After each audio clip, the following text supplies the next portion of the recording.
هلو يا حلوين، عاملين ايه؟ النهارده هنعمل باميه باللحمه على اصولها. اول خطوه هنبدا نشوح اللحمه. انا مستخدمه في الوصفه دي لحمه بقري.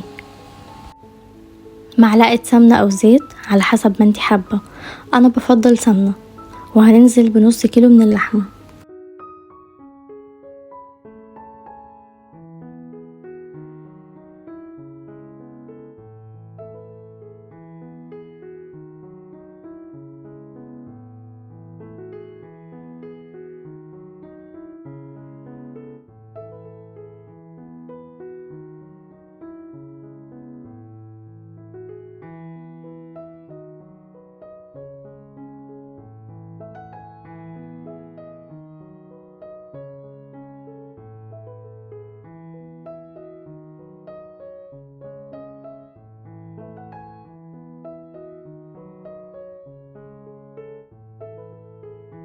هنشوح اللحمه وهننزل بمعلقه صغيره من الفلفل الاسود، ورق لورا، حبهان، بصله وسط متقطعه نصين. وبعد كده هننزل بميه مغليه، نسيبها تاخد غلوتين ونوطي عليها.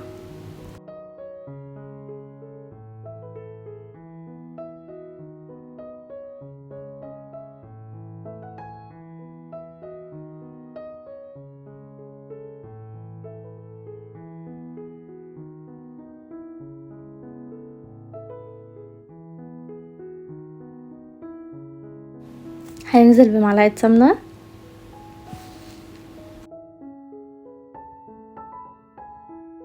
بصلايه كبيره مفرومه،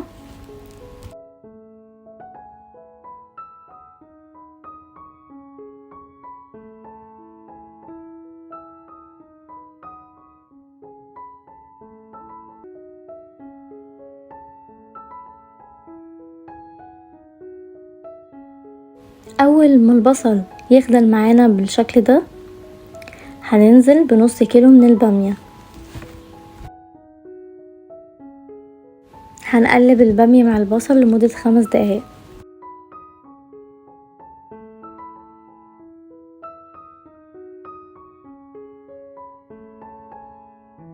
معلقه صغيره من الثوم المفروم، معلقه صغيره كزبره، ونقلب ده كله مع بعض.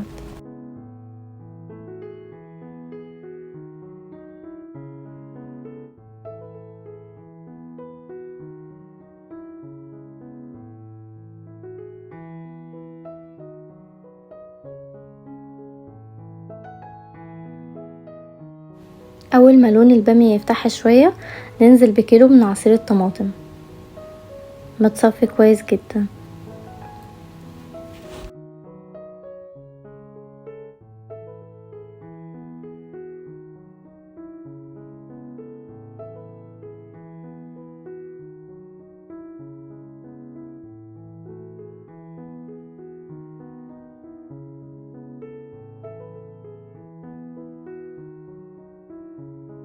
هننزل بكوبايتين من شوربة اللحمة اللي احنا عملناها،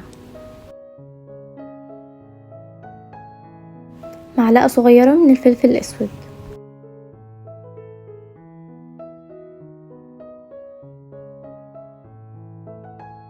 معلقة صغيرة ملح، ونقلب ده كله مع بعض. هنسيبها تاخد غلوتين ونوطي عليها، وبعد كده ننزل باللحمة. انا هنا ما صورتش وانا بنزل اللحمه، النور عندي قطع. معلقه سمنه، معلقه صغيره من الثوم ياخد لون ذهبي، ننزل بمعلقه صغيره كزبره. لو اول مره تعملي باميه الفيديو ده ليكي. بس كده، لو عجبتك الوصفه ما تنسيش تعملي لايك واشتراك في القناه عشان يوصلك كل جديد.